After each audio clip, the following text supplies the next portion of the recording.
লেখিকা সুপ্রিয়া ঘোষের মানিয়ে নেওয়া। মা, কোথায় তুমি? অফিস যাওয়ার জন্য রেডি হয়ে দরজার দিকে তাকালো অমিত। তোমায় না কতবার বলেছি আমি অফিস যাওয়ার সময় আমার সামনে থাকবে। তোমার মুখটা দেখে না গেলে আমার সারাদিনটা ভালো লাগে না। রান্নাঘর থেকে আঁচলে হাত মুছতে মুছতে তড়িঘড়ি বেরিয়ে এলেন নীলা দেবী। এই তো খোকা, তোর জন্য টিফিনটা রেডি করছিলাম। অমিত টেবিল থেকে টিফিন বক্সটা ব্যাগে ভরতে ভরতে বলল, আহা মা, বলেছি না কষ্ট করে তোমায় টিফিন বানাতে হবে না। আমি ক্যান্টিনে কিছু একটা খেয়ে নিতাম। এখন তুমি শুধু আরাম করবে। সারা জীবন তো অনেক কষ্ট করলে মা, আবার কেন? বাইরের খাবার খেলে ভুঁড়ি বেড়ে যাবে, তখন আর কোনো মেয়ে পছন্দ করবে? নীলা দেবী আর চোখে তাকিয়ে জবাব দিলেন, আর আগে আমার বৌমা এনে দে, তারপর দেখিস কেমন পায়ের ওপর পা তুলে আরাম করি। মুখে মিটিমিটি হাসি লেগেই রইল ওনার। অমিত ঘড়ির দিকে তাকিয়ে বলল, সেসব বিয়ের কথা পরে ভাবা যাবে মা। পরের বাড়ির মেয়ে এসে তোমার আর আমার মধ্যে দূরত্ব তৈরি করে দেবে। তোমার অধিকার কমে যাবে আমার ওপর। তখন কি হবে? অমিতের গলায় এক চিলতে অভিমান যেন। ধুর বোকা, তাই বলে তোর বিয়ে দেব না? আর দূরত্ব কমবে কেন? সত্যিকারের সম্পর্কের গভীরতা থাকলে কিচ্ছু হয় না। অমিত মায়ের দিকে তাকিয়ে রইল চুপচাপ। নতুনকে পুরনোদের অধিকার ছেড়েই দিতে হয়, এটাই তো সংসারের নিয়ম। নীলা দেবী খুব সহজ করেই কথাটা বললেন। অমিত এবার হেসে ফেলল। বেশ বেশ, আমি জানি আমার মা হলো বেস্ট। পায়ের জুতোটা গলিয়ে নিয়ে অমিত হাত জোড় করল। তবে এসব কথা এখন থাক, আমার দেরি হয়ে যাচ্ছে, এসো তো প্রণামটা সারি। মাথায় হাত রেখে নীলা দেবী আশীর্বাদ করলেন, সাবধানে যাস বাবা। অমিত সিঁড়ি দিয়ে নেমে যেতেই নীলা দেবী দরজায় দাঁড়িয়ে অস্ফুটে বললেন, দুগ্গা দুগ্গা। বিকেলের দিকে অফিসের ব্যস্ততা তখন শেষের মুখে। অমিত নিজের ডেস্কে বসে ফাইল গোছাচ্ছিল। এমন সময় ফোনটা বেজে উঠল। স্ক্রিনে ভেসে উঠল নামটা, সঞ্চারী। ফোনটা কান স্পর্শ করতেই ওপার থেকে একরাশ অনুযোগ ভেসে এলো। কি গো, কোথায় তুমি? আমি কখন থেকে অপেক্ষা করছি। অমিত চটপট হাত ঘড়িটা দেখে নিল। আর 10 মিনিট, আমি এক্ষুনি বেরোচ্ছি। অমিতের সাথে সঞ্চারীর প্রেমের বয়স 3 বছর হয়ে গেছে। অমিত যখন বেকার একটা চাকরির জন্য হন্যে হয়ে ঘুরে বেড়াচ্ছে, সঞ্চারী তখন থেকেই ওর পাশে। একটা বন্ধুর সূত্র ধরে প্রথম আলাপ হয়েছিল ওদের। আস্তে আস্তে কথা বলা, শহরের অলিগলিতে হাঁটা, তারপর কখন যে বন্ধুত্বটা প্রেমে বদলে গেল দুজন নিজেও টের পায়নি। অমিত চাকরিটা পাওয়ার পর ও সঞ্চারীকে কথা দিয়েছিল বিয়ে করার জন্য, কিন্তু সঞ্চারী এখনো নিজের বাড়িতে জানাতে পারেনি অমিতের কথা। অমিত আটকে গিয়েছিল নিজের মায়ের কাছে। মা একা হাতে ওকে মানুষ করেছেন। কোন ছোটবেলায় ওর বাবা মারা গেছে, তাই চাকরি পেয়েই অমিত সঞ্চারীকে পরিষ্কার জানিয়েছিল, কয়েকটা বছর মায়ের সব শখ পূরণ করব, তারপর বিয়ের কথা বাড়িতে জানাবো। সঞ্চারী এক বাক্যে মেনে নিয়েছিল সেই আবদার। 10 মিনিটের মধ্যেই অমিত এসে পৌঁছালো সঞ্চারীর কাছে। হলদেটে বিকালের আলোয় সঞ্চারীকে আজ যেন এক অন্যরকম সুন্দর লাগছিল। ওর ওই মায়া ভরা চোখ দুটোর প্রতি তো প্রথম থেকে দুর্বল অমিত। সঞ্চারী কাছে আসতেই মৃদু হেসে বলল, দেরি করিয়ে দিলাম খুব? একটু তো বটেই। সঞ্চারী রাগ দেখালো। তারপর সামান্য ইতস্তত করে বলল, বাড়ি থেকে বিয়ের কথা বলছে। আর কতদিন আমি এটা ওটা বলে ঠেকিয়ে রাখবো বলো তো? এবার বিয়ের কথাটা পাকা করা দরকার। অমিত সঞ্চারীর হাতটা নিজের হাতের মধ্যে তুলে নিল। হ্যাঁ, এবার সত্যিই বলবো। কবে বলবে? সঞ্চারী চোখ বড় বড় করে তাকালো। কাল তুমি আমাদের বাড়ি চলো। অমিতের মুখে এক রহস্যময় হাসি ফুটল। তোমায় নিয়ে গিয়ে একেবারে চমকে দেব মাকে। সঞ্চারী থমকে দাঁড়ালো। সত্যি কালই? হ্যাঁ কালই, চলো। একটু ইতস্তত করলেও সঞ্চারীর মুখে স্বস্তির হাসি ফুটে উঠল। ঠিক আছে, তুমি বলছো যখন। খানিকক্ষণ গল্প স্বল্প করে অমিত সঞ্চারীকে ওদের বাড়ির গলির মুখে নামিয়ে দিয়ে নিজের বাড়ির উদ্দেশ্যে রওনা দিল। কলিং বেলের শব্দ শুনে দরজা খুলে দিলেন নীলা দেবী। অমিত ঢুকতেই বললেন, বাবু হাত মুখ ধুয়ে আয়, আমি চা করছি। তোর সাথে কিছু কথা আছে। আসছি মা। বলতে বলতে অমিত নিজের ঘরে চলে গেল। জামা কাপড় বদলে অমিত ড্রয়িং রুমে এসে বসতেই নীলাদেবীর ট্রেতে গরম ধোয়া ওঠা চা আর দুটো বিস্কুট নিয়ে হাজির হলেন। ছেলের পাশে বসে চায়ে একটা চুমুক দিয়ে নীলাদেবী পারলেন আসল কথাটা। আজ তোর মাসি ফোন করেছিল। বাবলিকে মনে আছে তোর? অমিত একটু ভেবে বলল, হ্যাঁ। মাসির ননদের মেয়ে না? হ্যাঁ রে। নীলাদেবী আশাপূর্ণ চোখে তাকালেন। ওর জন্য তোর সাথে বিয়ের কথা বলছে তোর মাসি। অমিত কাপটা টিপয়ে নামিয়ে রাখলো। আসলে তোমায় কিছু বলার ছিল মা।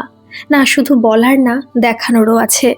নীলাদেবী একটু অবাক হয়ে বললেন, কি রে খোকা, কি দেখাবি? কাল দেখাবো মা। অমিত একটু হেসে মায়ের কাঁধে হাত রাখলো। কাল একজন আমাদের বাড়িতে আসবে। তুমি একটা তোমার হাতের স্পেশাল কিছু রান্না করো তো মা। জমিয়ে খাবো সবাই মিলে। নীলাদেবী ভ্রু কুঁচকে তাকালেন, কেন, তোর কাল অফিস নেই? কাল ছুটি নিয়েছি মা, ওই একজন আসবে বলে। নীলাদেবীর অভিজ্ঞ চোখ ছেলের মুখের হাবভাব মেপে নেওয়ার চেষ্টা করলো। স্পেশাল কেউ নাকি রে খোকা? অমিত চোখ টিপে একটু হেসেই বলল, হ্যাঁ মা, একটা ছেলে। নীলাদেবী চোখ দুটো ছোট করে অমিতের দিকে তাকিয়ে রইলেন। ছেলের মনের গোপন কথাটি যেন আঁচ করার চেষ্টা করছেন। পরদিন সকালে উঠেই অমিত বেশ উৎফুল্ল। নীলাদেবী রাতে একটা লম্বা ফর্দ বানিয়ে রেখেছিলেন। বাজারের ফর্দটা অমিতের হাতে তুলে দিয়ে বললেন, নে, তাড়াতাড়ি গিয়ে বাজারটা সেরে আয় দেখি।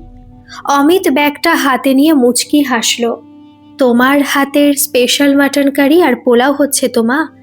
নীলাদেবী বললেন, হচ্ছে হচ্ছে, তুই আগে জিনিসগুলো এনে দে। কাকে খাওয়াচ্ছিস আমায় না জানিয়ে এত আয়োজন? অমিত কোনো জবাব না দিয়ে হাসতে হাসতে বাজারের দিকে হাঁটা দিল। ঘণ্টাখানেকের মধ্যে নানাবিধ সবজি মাছ মাংস নিয়ে হাজির হলো অমিত। নীলাদেবী রান্নাঘরে ঢুকে এক মনে রান্না শুরু করে দিলেন। মশলার সুগন্ধে পুরো বাড়িটা যেন ম ম করতে লাগলো। বেলা তখন প্রায় 12টা। টেবিলে সুন্দর করে কাচের বাটি আর প্লেট সাজিয়ে রাখলেন নীলাদেবী। রান্নাঘরে দরজা থেকে উঁকি মেরে অমিতকে সোফায় বসে ফোন ঘাটাতে দেখে এগিয়ে এলেন। কিরে খোকা, কখন আসবে সে? সব তো রেডি? অমিত ফোনটা পকেটে পুরে বলল, আসবে মা, একদম টাইম মতো চলে আসবে। কথাটা শেষ হতে না হতেই বাইরের দরজায় কলিং বেলটা বেজে উঠল, টিং টং। অমিত চট করে সোফা ছেড়ে উঠে দাঁড়ালো। মায়ের দিকে তাকিয়ে বলল, তুমি ঘরে যাও মা, আমি ডাক দিলে তবে আসবে। নীলাদেবী দরজার দিকে এক পা বাড়িয়ে থমকে দাঁড়ালেন। কেন রে? আহা, যাও না লক্ষ্মী মা আমার। অমিত মাকে এক প্রকার ঠেলে ঘরের দিকে পাঠাতে পাঠাতে বলল। নীলাদেবী আর কোনো আপত্তি না করে মৃদু হেসে নিজের ঘরে ঢুকে পড়লেন। অমিত তড়িঘড়ি গিয়ে দরজা লকটা খুলে দিল। দরজা খুলতেই সামনে দাঁড়িয়ে সঞ্চারী। হালকা নীল রঙের শাড়িতে তাকে আজ সত্যি ভীষণ অপূর্ব লাগছে। ঘরে ঢুকেই সঞ্চারী একটু ইতস্তত করে চারপাশটা দেখে নিয়ে নিচু স্বরে জিজ্ঞেস করল, মা কোথায়? অমিত সঞ্চারীর হাত ধরে ড্রয়িং রুমের সোফায় বসিয়ে দিল। তুমি এখানে বসো, আমি মাকে নিয়ে আসছি। সঞ্চারী সোফায় বসে নিজের আঁচলটা একটু ঠিকঠাক করে নিল। বুকটা ওর দুরু দুরু কাঁপছে। অমিত পা টিপে টিপে মায়ের ঘরে দরজায় গিয়ে দাঁড়ালো। পিছন থেকে গিয়ে আলতো করে মায়ের চোখ দুটো হাত দিয়ে চেপে ধরল। কিরে খোকা, কি ছেলে মানুষই হচ্ছে এগুলো? নীলাদেবী হেসে উঠলেন। কোনো কথা নয়, সোজা হাঁটো। বলতে বলতে অমিত মাকে ধরে ধরে ড্রয়িং রুমে নিয়ে এলো। সঞ্চারী ঠিক সামনে এনে দাঁড় করিয়ে বলল, মা, এবার চোখ খোলো। নীলাদেবী চোখ খুলতেই দেখলেন সামনে এক রূপসী তরুণী সোফা থেকে উঠে দাঁড়িয়েছে। সঞ্চারী এক মুহূর্ত দেরি না করে নীলাদেবীর পায়ে হাত দিয়ে প্রণাম করল। নীলাদেবী কিছুটা হতভম্ব হয়ে অমিতের মুখের দিকে তাকালেন। অমিত মায়ের চোখে চোখ রেখে মিষ্টি একটা হাসি দিল। ও সঞ্চারী মা, তোমার ছেলেকে ও খুব পছন্দ করে। নীলাদেবী একবার সঞ্চারীকে আর একবার ছেলেকে দেখলেন, তারপর শুধালেন, আর তুই? অমিত মাথা নিচু করে একগাল হেসে ফেলল। আমিও। তোমার পছন্দ হয়েছে কি না বলো বৌমা হিসেবে। অমিতের গলায় একরাশ উৎকণ্ঠার আশা। নীলাদেবী আর নিজেকে ধরে রাখতে পারলেন না। সঞ্চারীর হাত দুটি নিজের হাতের মুঠোয় নিয়ে ওকে সোফায় পাশে বসালেন। সঞ্চারী থুতনিটা ছুঁয়ে আদর করে দিয়ে বললেন, চোখ দুটো কি সুন্দর মা তোমার। সঞ্চারী লজ্জা পেয়ে নীলাদেবীর দিকে তাকিয়ে হাসল। নীলাদেবী এবার ছেলের দিকে ঘুরে তাকালেন। হ্যাঁ রে খোকা, আমায় সবটা খুলে বল। কতদিন ধরে এসব চলছে? অমিত মায়ের কাঁধে হাত রেখে বলল, 3 বছর ধরে মা। হ্যাঁ রে, এতদিন আমায় বলিসনি কেন? নীলাদেবীর গলায় একটু অভিমানী সুর ফুটে উঠল। অমিত হেসে বলল, ওই যে কাল তোমায় বললাম না, বৌমা আসলে তোমার আর আমার দূরত্ব বেড়ে যাবে, তাই ভয়ে বলিনি মা। নীলাদেবী সঞ্চারীর দিকে তাকিয়ে হেসে ফেললেন। দেখেছ সঞ্চারী, পাজি ছেলের কথা কি সব মন গড়া কথা ভেবে বসে থাকে। সঞ্চারীর হাতটা আর একটু শক্ত করে চেপে ধরে নীলাদেবী বললেন, দূরত্ব বাড়বে না বাবা, আমার খালি ঘরে একটা মেয়ে আসবে, আমরা সবাই একসঙ্গে কত মজা করে থাকবো। তারপর সঞ্চারীর দিকে তাকিয়ে রসিকতা করে বললেন, কিরে সঞ্চারী মা, এই বুড়ি মাটাকে দূরে সরিয়ে দিবি না তো তুই? সঞ্চারী লজ্জায় লাল হয়ে মাথা নিচু করল। তারপর অমিতের দিকে তাকিয়ে মিষ্টি হেসে বলল, আপনার ছেলের কথা ছাড়ুন তো মা। কথাটা বলেই সঞ্চারী অমিতের দিকে মুখ ঘুরিয়ে বলল, আমাদের মা মেয়ের মধ্যে এলে তোমাকেই দূরে সরিয়ে দেব, বুঝেছ? পুরো ড্রয়িং রুমটায় এক ঝলক আনন্দের হাওয়া খেলে গেল। নীলাদেবী একটু হেসে ধীর গলায় সঞ্চারীকে শুধালেন, তা তোমার বাবা মা জানেন এই সম্পর্কের কথা? সঞ্চারী চোখ দুটি বড় বড় করে আমতা আমতা করে বলল, না মাসিমা, মানে এখনো কেউ জানে না। নীলাদেবী সাথে সাথে সংশোধন করে দিলেন, মাসিমা নয় মা বলো। সঞ্চারী মিষ্টি করে বলল, হ্যাঁ মা। নীলাদেবী বললেন, তা বাড়িতে জানাও, আমরা তাহলে সামনের সপ্তাহেই তোমাদের বাড়িতে যাই বিয়ের কথা বলতে। আমি তো কবে থেকে খোকাকে বলছি আমার ঘরে লক্ষ্মীকে নিয়ে আসার জন্য। মায়ের কথা শুনে অমিতের মুখটায় তৃপ্তির হাসি ফুটে উঠল। নীলাদেবী আদর করে সঞ্চারীর মাথায় হাত বুলিয়ে বললেন, তা আমার মা লক্ষ্মী যখন রাজি আছে তখন আর দেরি করে কি লাভ? সঞ্চারী পরম শ্রদ্ধায় আর লজ্জায় চোখ দুটো নিচু করে বলল, ঠিক আছে মা, বাড়ি গিয়ে আজ সবটা জানাবো। বাড়ি ফিরে সঞ্চারী সবটা বলল ওর বাবাকে।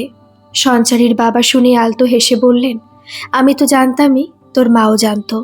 পাত্র হিসেবে অমিত খুব ভালো ছেলে, আর ওর মাও যে এত বড় মনের মানুষ সেটা শুনে আরো নিশ্চিন্ত হলাম। পরের দিন সকালেই সঞ্চারী ফোন করে অমিতকে এবং তাকে খবরটা দেয়, আজ বাবাকে সব বললাম অমিত। বাবা তো ভীষণ খুশি। বললেন আগামী রবিবার যেন মাসিমা মানে মা আর তুমি আমাদের বাড়ি আসো। অমিতের বুকের ওপর থেকে যেন এক মস্ত বড় পাথর নেমে গেল। রবিবার সকালে নীলাদেবী মিষ্টির হাড়ি নিয়ে অমিতকে সঙ্গে করে হাজির হলেন সঞ্চারীদের বাড়ি। সঞ্চারীর বাবা মা দরজাতেই দাঁড়িয়েছিলেন ওদের অভ্যর্থনা জানানোর জন্য। ঘরে ঢুকতেই সঞ্চারীর বাবা হাত জোর করে বললেন, আসুন আসুন দিদি। দুই পরিবারের মধ্যে জমে উঠল আড্ডা, গল্প আর হাসি ঠাট্টা। রান্নাঘর থেকে সঞ্চারী চার স্ন্যাক্সের প্লেট নিয়ে ঘরে ঢুকতেই নীলাদেবীর চোখ দুটো চকচক করে উঠল। প্যাস্টেল রঙের সালোয়ারে সঞ্চারীকে বড্ড মায়াবী লাগছিল। চায়ের কাপটা নীলাদেবীর হাতে দিতেই উনি সঞ্চারীর হাতটা চেপে ধরে নিজের কাছে টেনে বসালেন। মেয়েকে একদম লক্ষ্মী প্রতিমা করে রেখেছেন দিদি। সঞ্চারীর মায়ের দিকে তাকিয়ে বললেন নীলাদেবী।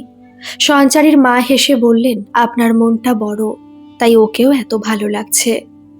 পাকা কথার পর্বটা খুব সহজভাবেই মিটে গেল। পঞ্জিকা দেখে আগামী অগ্রহায়ণ মাসে বিয়ের দিন স্থির হলো। গহনা, কেনাকাটা আর তত্ত্বের সরঞ্জাম নিয়ে দুই বাড়িতেই যেন উৎসবের আমেজ শুরু হয়ে গেল। অমিত আর সঞ্চারীও নিজেদের মতো করে কেনাকাটার বিয়ের প্রস্তুতিতে মেতে উঠল। দেখতে দেখতে এসে পড়ল শুভ দিনটি। আলোয় আলোকময় বরযাত্রী নিয়ে অমিত এসে পৌঁছালো বিবাহ বাসরে। লাল বেনারসি, চন্দন আর রজনীগন্ধার মালায় সাজানো সঞ্চারী যখন ছাদনাতলায় এসে দাঁড়ালো, অমিত এক দৃষ্টে তাকিয়ে রইল ওর দিকে। শুভ দৃষ্টি, মালা বদল আর 7 পাক। সিঁদুর দান শেষে সঞ্চারী এবার অমিতের অর্ধাঙ্গিনী। পরদিন সকালে বিদায়ের পালা। নিজের মা বাবাকে ছেড়ে আসার সময় সঞ্চারীর চোখ দিয়ে অঝরে জল ঝরছিল। বাড়িতে পৌঁছানোর পর আচার আর গৃহপ্রবেশের সমস্ত নিয়ম নীলাদেবী নিজে দাঁড়িয়ে থেকে করালেন। পরদিন ধুমধাম করে বৌভাতের অনুষ্ঠান মিটল। ফুলশয্যার ঘর সাজানো হলো রজনীগন্ধা আর গোলাপে। অমিত ঘরে ঢুকতেই দেখল সঞ্চারী খাটে বসে নীলাদেবীর দেওয়া একটা পুরনো গহনার বাক্স দেখছে। অমিত সঞ্চারীর পাশে এসে বসল। কি দেখছো এত মন দিয়ে? সঞ্চারী মুখ তুলে অমিতের দিকে তাকালো। ওর চোখে তখনও এক ফোঁটা আনন্দের জল। জানো অমিত, মা আজ আমাকে এই গহনার বাক্সটা দিয়ে বললেন, এতদিন আমি যা সামলেছি আজ থেকে সব তোর। আমি সত্যি ভাগ্য করে এমন একটা পরিবার পেয়েছি। অমিত সঞ্চারীর হাতটা নিজের হাতের মুঠোয় নিয়ে বলল, তোমার মনে আছে সঞ্চারী, আমি বলতাম বিয়ে করলে মায়ের আর আমার মাঝে দূরত্ব আসবে। সঞ্চারী একটু হেসে অমিতের কাঁধে মাথা রাখল। হ্যাঁ, মনে আছে। আর আজ কি দেখলে? অমিত সঞ্চারীর কপালে আলতো চুমু দিয়ে বলল, আজ বুঝলাম দূরত্ব তো বাড়েইনি, বরং ঘরটা কানায় কানায় আলোয় ভরে গেল। আমার মা সত্যি একদম খাঁটি কথা বলেছিল, নতুনকে জায়গা করে দিলেই সংসার সম্পূর্ণ হয়। সংসারের আসল সৌন্দর্য কেড়ে নেওয়ায় নয়, মানিয়ে নেওয়ার ভালোবাসায়। নতুনকে আপন করে নিলে মায়ের স্নেহ কমে না, বরং সন্তানের ভালোবাসার পরিধিটাই দ্বিগুণ হয়ে যায়। যে সংসারে বিশ্বাস ও শ্রদ্ধার জায়গা স্পষ্ট, সেখানে সম্পর্কের কোনো দূরত্ব থাকে না। আজকের এই গল্পটি আপনাদের কেমন লাগলো অবশ্যই কমেন্ট করে জানাবেন, আর ভালো লাগলে একটা সাবস্ক্রাইব করে আমার পাশে থাকবেন। ধন্যবাদ।